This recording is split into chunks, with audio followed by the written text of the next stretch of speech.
Hello, everybody. I was asked such a phenomenal question today by one of my Patreon subscribers that I wanted to share this video with everybody. MK says, "Hey Adam, are you interested in making a video how to deal with taking profits and manage the money you take after that? For example, I take short-term profits of $20,000. I know California 50% will be taxed. Do you put those $10,000 on the side on a savings account and have it just for paying the taxes? Or is there a smarter way of doing it?" First of all, shout out to MK. Second of all, yeah, I'm glad to make a video for my Patreon subscribers. I should be making more videos for my Patreon subscribers, but it is what it is. When you make hits, whether you're a salaried employee, whether your whole business is just making hits, and by hits, I mean investing, making short-term and long-term capital gains, you need to pay something called quarterly taxes. The quarterly taxes is paid to city, state, and federal. Those quarterly taxes is estimated by your accountant. Usually the quarterly taxes is estimated based on your last year's salary. Now, if things change drastically, like something like this, you would want to tell your accountant about it. So if you cashed out $20,000 on short-term capital gains, this will go on your personal tax bracket. You wouldn't be able to benefit from long-term capital gains. In theory, if you didn't do anything whatsoever, you would literally call your accountant and say, "Hey, accountant, I made an extra $20,000 this year. I want to pay my taxes on that." And then he would give you an estimated amount and you would pay taxes on that estimated amount. If in the next quarter, let's say you made more money, you would do the same thing. But if you lost money against that $20,000 that you made, you would now have a tax credit based on the additional taxes you paid in quarter one. And this is all evened out at the end of the year. To answer your next question, how would I hold my money? In reality, I wouldn't really have a separate account. I would just mesh it into my regular account, or I would leave it in my brokerage account unless I really needed the money. Your brokerage account is going to give you a profit and loss statement at the end of the year, so it makes it really, really simple if you're talking about stocks. If you're talking about crypto, you might have to track this by yourself because a lot of crypto exchanges do not give you a profit and loss statement. An exchange like Coinbase will give it to you, but a lot of offshore, non-regulated exchanges will not give you a profit and loss sheet.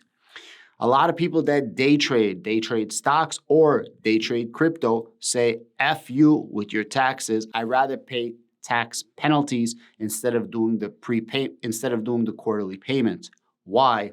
Sometimes that $20,000, instead of paying $10,000 on the $20,000 divided by 4 quarters, let's say how much taxes you have to pay, you can use that $10,000 or whatever you would have to pay quarterly and reinvest it into the market. So some people who day trade will make more money using those funds than paying taxes on those funds, if that makes sense. It's also very important to see if you can write off any tax loss harvesting. So let's say you made a $20,000 gain now. Let's say you have something that you're losing on, some stock. If you sell your stock and buy it back 31 days later, you could deduct your loss against any gains in the future. And for crypto, and nobody's taking advantage of this, there is no wash rule, which means if you have crypto, let's say Bitcoin, swap it for Ethereum. If you have Ethereum, swap it for Cardano. If you have Cardano, swap it for Algorand. It does not matter. Don't sell and then rebuy, because if you do that, you're going to be hit with sell penalties and buy penalties, right? The fees. If you just swap it, there's literally no fees when you do it, and you take the tax deduction instantly. Right now, everybody is at a loss when it comes to cryptocurrency. You could also take a loss with tax loss harvesting if you sell in your personal account, rebuy it in your retirement account, and then 31 days later, sell it from your retirement account and buy it back on your personal account. This way, if the stock actually does bull up, you don't lose anything and you're able to take advantage of tax loss harvesting. Tax loss harvesting allows you to offset any losses now for any gains in the future. And if you don't have any gains, it's okay because you can deduct $3,000 in perpetuity every single year against your regular income salary until you do have gains to take advantage of all the losses. And to reduce your tax bill further using tax strategy, you should definitely take advantage of Roth IRAs, regular IRAs, and something called HSAs, which stands for health savings account. All of those are tax deductible accounts, whether in the front end, the back end, or front, back, and current end. I have a lot of videos that goes into this in depth. I will leave a link to one of those videos at the end of this video. 3 ways to legally avoid paying taxes. But all of these strategies at the end of the day reduces your tax bill, reduces your tax bill, and reduces your tax bill so that you can maximize how much money you can make from the gains that you are hitting.